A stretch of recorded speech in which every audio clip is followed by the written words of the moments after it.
The gate creaked one last time before snapping clean off its hinges, and with it, the last shred of my patience.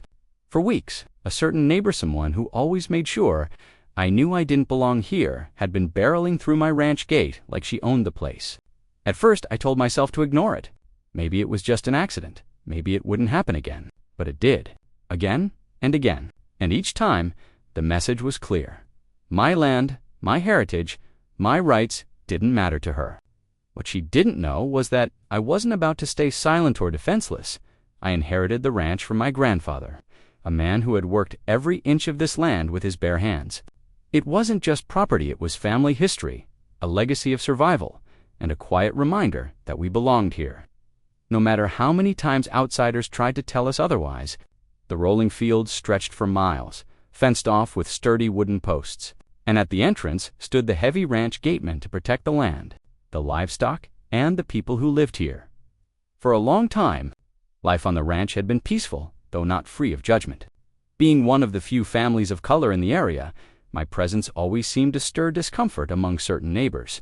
Most folks minded their own business, but there was one who didn't. Karen, a member of the local HOA. She lived just beyond my property line, in a spotless white house with neatly trimmed hedges and a permanent scowl etched across her face. Karen wasn't just unfriendly, she was entitled. She treated the community as if it was her personal kingdom, and anyone who didn't fit her idea of acceptable faced constant scrutiny. For reasons she never bothered to hide, my family was at the top of that list.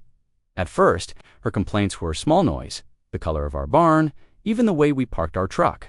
But then she started cutting across my ranch, ignoring the gate entirely, as though my property was nothing more than her shortcut at first. I tried to give her the benefit of the doubt. Maybe she was in a hurry. Maybe she didn't realize the damage she was causing. But the truth became impossible to ignore when I noticed the splintered wood from the gate lying across the dirt path. Tire tracks carving deep scars into the soil. Each morning, I would find fresh signs of trespass. It wasn't a mistake, it was deliberate. What stung even more was the way she looked at me whenever I confronted her from a distance. She wouldn't say a word, but her smirk said everything. What are you going to do about it? That look wasn't just arrogance, it was the same dismissive sneer I had seen all my life. The kind reserved for people like me, as if our voices didn't carry weight, as if our rights were less valid. When I tried addressing it formally, the HOA brushed me off. They claimed it was a neighborly misunderstanding and suggested I let it go. "Don't make trouble," one of them said with a polite smile that carried the same sting as an insult. Their silence was complicity, their inaction a clear reminder that rules seemed to apply differently depending on who you were. Karen, on the other hand, grew bolder. Soon, it wasn't just her car. She invited guests who used my land as their personal driveway. Each time I repaired the gate, she barreled through it again. When I installed a chain and lock, she cut through it as if daring me to stop her. Neighbors began to whisper, some sympathetic, others amused, but none willing to stand up against her. My land, my family's name, and my peace of mind were being trampled under the weight of her entitlement. What she didn't realize was that every act of disrespect was pushing me closer to a decision I couldn't undo. I stood at the broken gate, the sun dipping low behind the hills, painting the sky in shades of fire. My fists clenched as I thought about my grandfather, who had endured far worse forms of prejudice just to hold on to this land. His strength wasn't in silence, it was in resilience. And in that moment, I knew I couldn't let Karen's arrogance erase what he had fought to protect.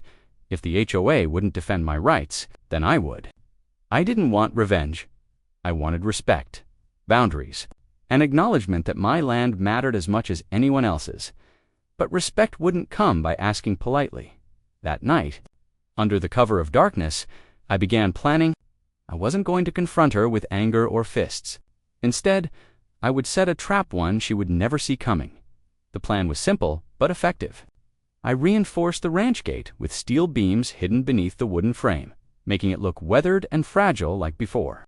From a distance, it appeared unchanged, just another gate waiting to be rammed open. But this time, it wasn't going to give way. For 2 days, I waited, each creak of the wind making me glance toward the road. And then, as expected, Karen's shiny SUV came barreling down the dirt path, headlights cutting through the dusk. She didn't even slow down. Her car slammed into the gate with a sickening crunch, the reinforced steel absorbing the blow like a brick wall. The gate held. Her SUV didn't. The hood crumpled, glass shattered, and the car screeched to a halt, steam hissing into the cool evening air. For the first time, Karen looked stunned disbelief painted across her face as she stumbled out, clutching her phone. Within minutes, flashing red and blue lights filled the path. She had called the police, certain they would take her side, as always. She pointed at me, yelling that I had set a dangerous trap on her road.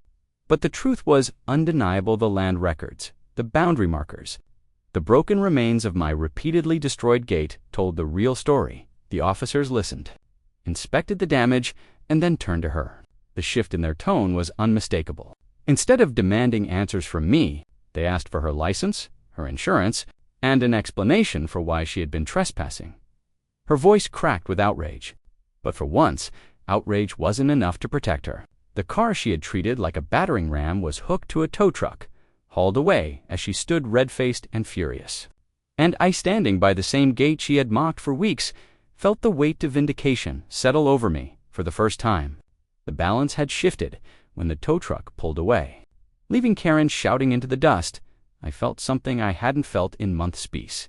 The gate stood tall, unbroken, no longer a symbol of weakness, but of resilience.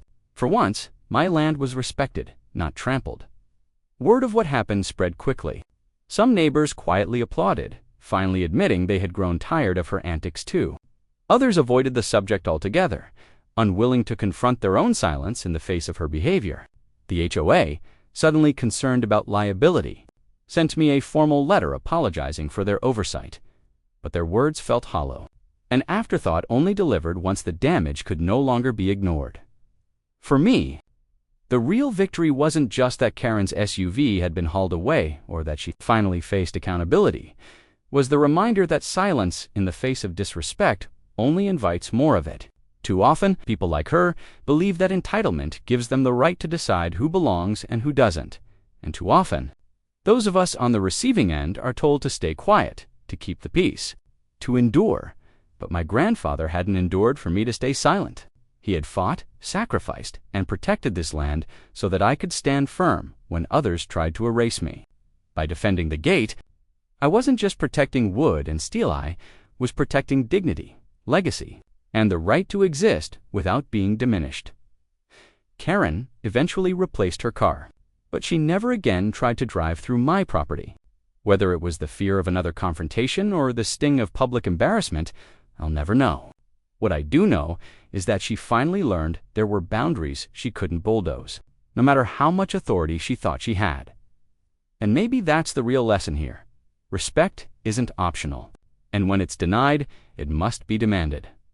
So, I'll ask you, how many times have we stayed silent while someone else's gate, someone else's dignity, was trampled because we thought it wasn't our fight?